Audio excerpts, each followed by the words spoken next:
বন্ধুরা, ভারতের প্রথম মাঝারি উচ্চতার ড্রোন বানালো আদানি গ্রুপ।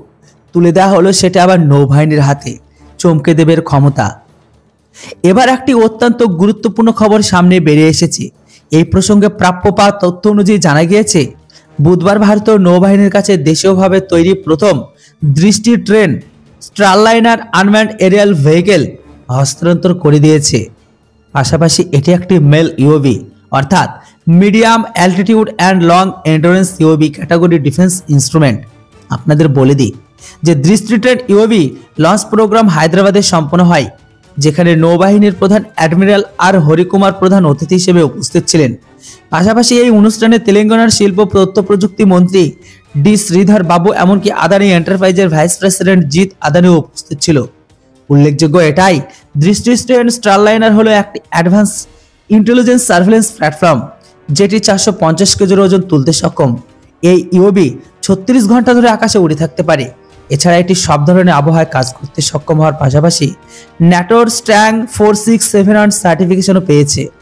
দৃষ্টি ট্রেন এর প্রথম মোতায়েনে পোরবন্দরের নৌবহরের সাথে ব্যবহার করা হবে, তাই এই ইউএভিগুলি হায়দ্রাবাদ থেকে গুজরাটে নিয়ে যাওয়া হচ্ছে। আপনাদের বলে দিই যে এরপর নৌবাহিনী কি জানিয়ে দিল। তো এই প্রসঙ্গে নৌবাহিনীর প্রধান প্রতিরক্ষা সক্ষমতা স্বনির্ভর ভারতের দিকে ইতিবাচক পদক্ষেপ নিতে সাহায্য করার জন্য আদানি গ্রুপের প্রশংসা করেন।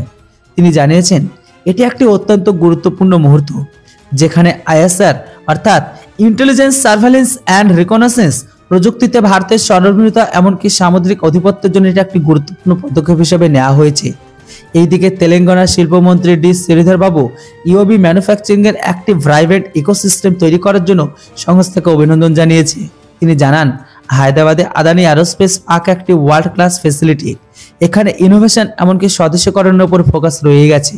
পাশাপাশি আদানি এন্টারপ্রাইজের ভাইস প্রেসিডেন্ট জিৎ আদানি জানিয়েছে যে সাম্প্রতিক ভূ রাজনৈতিক ঘটনাগুলির পরিপ্রেক্ষিতে তথ্য সংগ্রহের জন্য ইউএভি এমনকি সাইবার সিস্টেম ব্যবহারে গুরুত্বপূর্ণ হয়ে পড়েছে।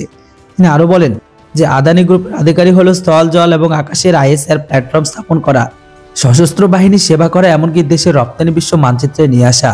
আমরা ভারতীয় নৌবাহিনী সেবা করতে পেরে গর্বিত। তো বন্ধুরা, ভারতের আদানি গ্রুপের এত বড় সাফল্যের জন্য কমেন্ট বক্সে একটি জয় হিন্দ অবশ্যই লিখবেন। Thanks for watching. জয় হিন্দ, বন্দে মাতরম।